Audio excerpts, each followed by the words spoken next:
Hi, my name is Giles Pearson. I am the CEO and co-founder of Account Tests, and the purpose of this video is to help you interpret our Bookkeeper test in Spanish. So before we get into looking at this report in detail, there's probably a couple of things you need to know.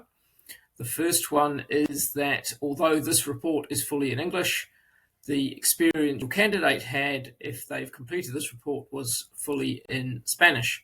So all the instructions, all the questions have been translated, and that's what they saw. So they have given you an impression of their skills of bookkeeping in the Spanish language.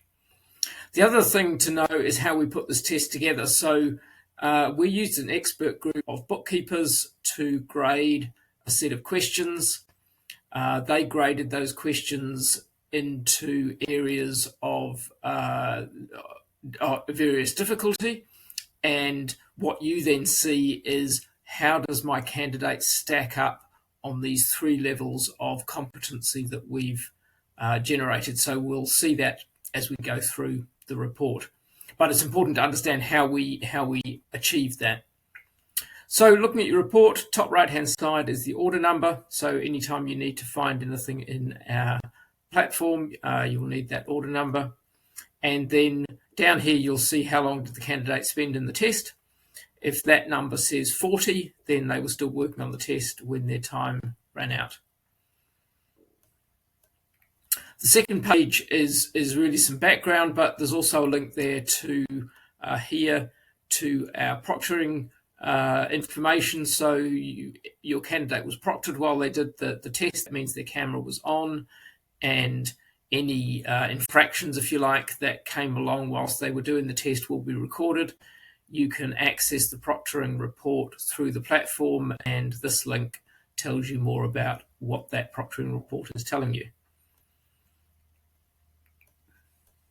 So here's the bit with the different competency levels that we were talking about. So you can see here levels 1, 2, and 3. So level 1 is like a processor. So really a basic bookkeeper can process information through the system, but doesn't understand double entry accounting and won't spot things if they're wrong. So they're the level 1 questions. Level 2 is a full charge bookkeeper, and level 3 is a senior full charge bookkeeper. And our expert group who put this together told us that a candidate needs to get 70% in a level to show competency at that level. So you can see this candidate got more than 70% at level 1 and more than 70% at level 2. So what that means is that you can with confidence say that they're competent at up to that full charge bookkeeper level, but maybe not to the senior full charge bookkeeper at level 3.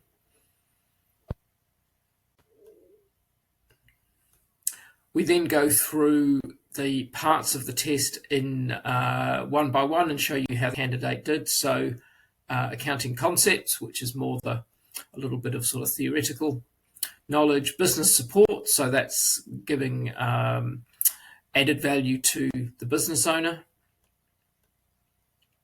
Journals processing, so this is where most of the questions are, and is probably a key one. What is their capability at processing information? And obviously at levels 2 and 3, there's the questions delve into that debits and credits area as well. And tax and payroll. So no federal tax in here, so these questions are around sales tax and payroll. So you get to see how your candidate did in each of those sections on the level 1, 2, and 3 questions. And then the next 2 pages go through each question one by one. What was the question about? Which section was it in? What level was it at? And did they get it right or wrong? And if you see any little grey circles in that last column, that means that they didn't answer the question. If you see a candidate who's omitted questions and has run out of time, we often see those 2 things running together because it means that the candidate struggled with the material, hasn't been able to answer all the questions, often then does poorly overall. And if they omit questions, then they are counted as incorrect in terms of the way that the report is put together. So an omitted question will be counted as wrong. So this goes through the 40 questions.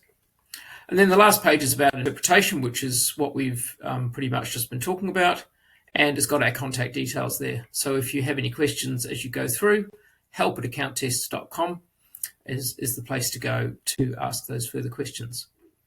Thanks for taking the time to watch this video.